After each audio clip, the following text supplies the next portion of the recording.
राधे दोस्तों, मेरे YouTube channel धार्मिक कथा शौके में आपका हार्दिक स्वागत है।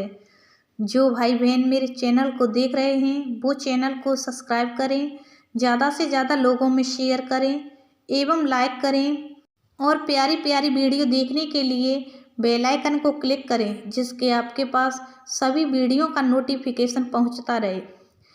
तो मैं आज आपको शनिवार की विधि, शनिवार की व्रत कथा, शनिवार का व्रत करने से क्या लाभ है, इन सब के बारे में बता रही हूँ। तो सभी भक्तों को प्रेम से बोलना है शनिदेव महाराज की जय।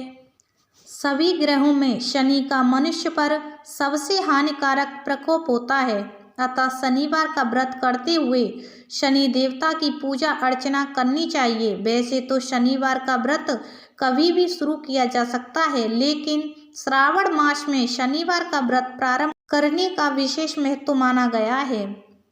शनिवार व्रत का लाभ है, ब्रह्म मुहूर्त में उठकर नदी या कुएं के जल में स्नान करें, तत्पश्चात पीपल के वृक्ष पर जल अर्पण करें, लोहे से बनी शनि देवता की मूर्ति को पंचामृत से स्नान कराएं, फिर इस मूर्ति को चावलों से बनाए 24 दल के कमल पर स्थापित करें। इसके बाद काले तिल, फूल, धूप, काला वस्त्र व तेल आदि से पूजा करें। पूजन के दौरान शनि के इन 10 नामों का उच्चारण करें: कोड़स्थ, कृष्ण, पिपल्ला, सौरी, यम, पिंगलो, रौद्रोत्तको, बब्रू, मंद, शनिचरा। पूजन के बाद पीपल के वृक्ष के तने पर सूत के धागे से 7 परिक्रमा करें। इसके पश्चात निम्न मंत्र से शनि देव की प्रार्थना करें: शनिचरः नमस्तुभ्यं, नमस्ते त्वत्वराहवे केतवे, अथ नमस्तुभ्यं सर्व शांति प्रदो भव। इसी तरह 7 शनिवार तक व्रत करते हुए शनि के प्रकोप से सुरक्षा के लिए शनि मंत्र की समिधाओं में, राहु की कुदृष्टि से सुरक्षा के लिए दुर्वा की समिधा में, केतु से सुरक्षा के लिए केतु मंत्र में, कुशा की समिधा में कृष्ण जौ काले तिल से 108 आहुति प्रत्येक के लिए देनी चाहिए। फिर अपनी क्षमता अनुसार ब्राह्मण को भोजन कराए तथा लोहे वस्तु, धन आदि का दान करें। इस तरह शनिदेव का व्रत करने से दुर्भाग्य को भी सौभाग्य में बदला जा सकता है तथा हर विपत्ति दूर होती है। शनिवार व्रत कथा। एक समय स्वर्ग लोक में सबसे बड़ा कौन के प्रश्न पर 9 ग्रहों में वाद विवाद हो गया। विवाद इतना बड़ा कि परस्पर भयंकर युद्ध की स्थिति बन गई। निर्णय के लिए सभी देवराज इंद्र के पास पहुंचे और बोले, हे देवराज, आपको निर्णय करना होगा कि हम में से सबसे बड़ा कौन है। देवताओं का प्रश्न सुनकर देवराज इंद्र उलझन में पड़ गए। इंद्र बोले, मैं इस प्रश्न का उत्तर देने में असमर्थ हूँ। हम सभी पृथ्वी लोक में उज्जैनी नगरी में राजा विक्रमादित्य के पास चलते हैं। देवराज इंद्र सहित सभी ग्रह देवता उज्जैनी नगरी पहुँचे। महल में पहुंचकर जब देवताओं ने उनसे अपना प्रश्न पूछा तो राजा विक्रमादित्य भी कुछ देर के लिए परेशान हो उठे, क्योंकि सभी देवता अपनी अपनी शक्तियों के कारण महान थे। किसी को भी छोटा या बड़ा कह देने से उनके क्रोध के प्रकोप से भयंकर हानि पहुंच सकती थी।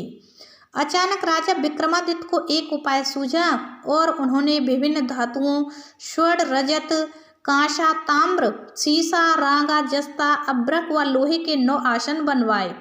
धातुओं के गुणों के अनुसार सभी आसनों को एक दूसरे के पीछे रखवाकर उन्होंने देवताओं को अपने अपने सिंहासन पर बैठने को कहा। देवताओं को बैठने के बाद राजा विक्रमादित्य ने कहा, आपका निर्णय तो स्वयं हो गया। जो सबसे पहले सिंहासन पर विराजमान है वही सबसे बड़ा है। राजा विक्रमादित्य के निर्णय को सुनकर शनि देवता ने सबसे पीछे आसन पर बैठने के कारण अपने को छोटा जानकर क्रोधित होकर कहा, राजा विक्रमादित्य, तुमने मुझे सबसे पीछे बैठा कर मेरा अपमान किया है। तुम मेरी शक्तियों से परिचित नहीं हो। मैं तुम्हारा सर्वनाश कर दूंगा। शनि ने कहा, सूर्य एक राशि पर 1 महीने, चंद्रमा 2.25 दिन, मंगल 1.5 महीने, बुध और शुक्र 1 महीने, बृहस्पति 13 महीने रहते हैं। लेकिन मैं किसी राशि पर 7.5 वर्ष 7.5 तक रहता हूँ। बड़े बड़े देवताओं को मैंने अपने प्रकोप से पीड़ित किया है। राम को 7.5 के कारण ही वन में जाकर रहना पड़ा और रावण को 7.5 के कारण ही युद्ध में मृत्यु का शिकार करना पड़ा। राजा, अब तू मेरे प्रकोप से नहीं बच सकेगा। इसके बाद अन्य ग्रहों के देवता तो प्रसन्नता के साथ चले गए, परंतु शनिदेव बड़े क्रोध के साथ वहां से विदा हुए। राजा विक्रमादित्य पहले की तरह ही न्याय करते रहे। उनके राज्य में सभी स्त्री पुरुष बहुत आनंद से जीवन यापन कर रहे थे। कुछ दिन ऐसे ही व्यतीत हो गए। उधर शनि देवता अपने अपमान को भूले नहीं थे। विक्रमादित्य से बदला लेने के लिए एक दिन शनिदेव ने घोड़े के व्यापारी का रूप धारण किया और बहुत से घोड़ों के साथ उज्जैनी नगरी पहुँचे। राजा विक्रमादित्य ने राज्य में किसी घोड़े के व्यापारी के आने का समाचार सुना तो अपने अश्वपाल को कुछ घोड़े खरीदने के लिए भेजा। घोड़े बहुत कीमती थे। अश्वपाल ने जब वापस लौटकर इस संबंध में बताया तो राजा विक्रमादित्य ने स्वयं आकर एक सुंदर व शक्तिशाली घोड़े को पसंद किया। घोड़े की चाल देखने के लिए राजा उस घोड़े पर सवार हुए तो वह घोड़ा बिजली की गति से दौड़ पड़ा। तेजी से दौड़ता घोड़ा राजा को दूर एक जंगल में ले गया और फिर राजा को वहां गिराकर जंगल में कहीं गायब हो गया। राजा अपने नगर को लौटने के लिए जंगल में भटकने लगा, लेकिन उन्हें लौटने का कोई रास्ता नहीं मिला। राजा को भूख प्यास लग आई। बहुत घूमने पर उसे एक चरवाहा मिला। राजा ने उससे पानी मांगा। पानी पीकर राजा ने उस चरवाहे को अपनी अंगूठी दे दी। फिर उससे रास्ता पूछकर वह जंगल से निकलकर पास के नगर में पहुंचा। राजा ने एक सेठ की दुकान पर बैठकर कुछ देर आराम किया। उस सेठ ने राजा से बातचीत की तो राजा ने उसे बताया कि मैं उज्जैनी नगरी से आया हूँ। राजा के कुछ दुकान पर बैठने से सेठ जी की बहुत बिक्री हुई। सेठ ने राजा को बहुत भाग्यवान समझा और खुश होकर उसे अपने घर को भोजन के लिए ले गया। सेठ के घर में सोने का एक हार खूंटी पर लटका हुआ था। राजा को उस कमरे में छोड़कर सेठ कुछ देर के लिए बाहर गया। तभी एक आश्चर्यजनक घटना घटी। राजा के देखते देखते सोने के उस हार को खूंटी निगल गई।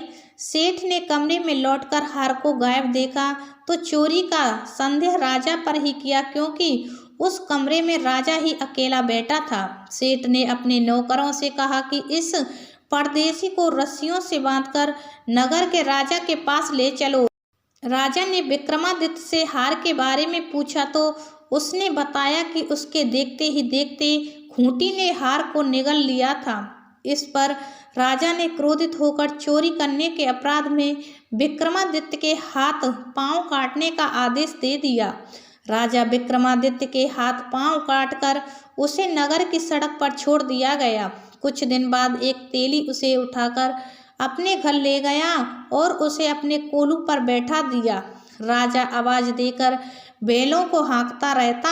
इस तरह तेली का बैल चलता रहा और राजा को भोजन मिलता रहा।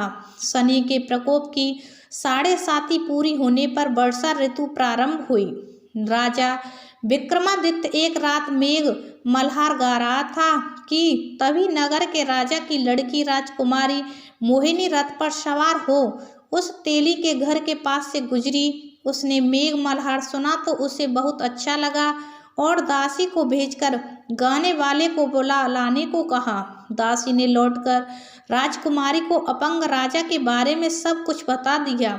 राजकुमारी उसके मेघ मल्हार से बहुत मोहित हुई, अतः उसने सब कुछ जानकर भी अपंग राजा से तब राजा विक्रमादित्य ने अपना परिचय देते हुए शनिदेव के प्रकोप की सारी कहानी सुनाई। सेठ को जब इस बात का पता चला तो दौड़ता हुआ तेली के घर पहुंचा और राजा के चरणों में गिरकर क्षमा मांगने लगा। राजा ने उसे क्षमा कर दिया, क्योंकि यह सब तो शनिदेव के प्रकोप के कारण हुआ था। सेठ राजा को अपने घर ले गया और उसे भोजन कराया। भोजन करते समय वहाँ एक आश्चर्यजनक घटना घटी। सबके देखते देखते उस खूंटी ने हार को उगल दिया। सेठ जी ने अपनी बेटी का विवाह भी राजा के साथ कर दिया और बहुत से स्वर्ण आभूषण धन आदि देकर राजा को विदा किया। राजा विक्रमादित्य राजकुमारी मोहिनी और सेठ की बेटी के साथ उज्जैनी नगरी पहुँचे तो नगर वासियों ने हर्ष से उनका स्वागत किया। अगले दिन राजा विक्रमादित्य ने पूरे राज्य में घोषणा कराई कि शनिदेव सब देवों के देव हैं तथा सर्वश्रेष्ठ हैं। प्रत्येक स्त्री पुरुष शनिवार को उनका व्रत करे और व्रत कथा अवश्य सुने। राजा विक्रमादित्य की घोषणा से शनिदेव बहुत प्रसन्न हुए। शनिवार का व्रत करने और व्रत कथा सुनने के कारण सभी लोगों की मनोकामनाएं शनिदेव की अनुकंपा से पूरी होने लगीं। सभी लोग आनंद पूर्वक रहने लगे। ये शनिवार की कथा हुई समाप्त। बोलो शनिदेव महाराज की जय।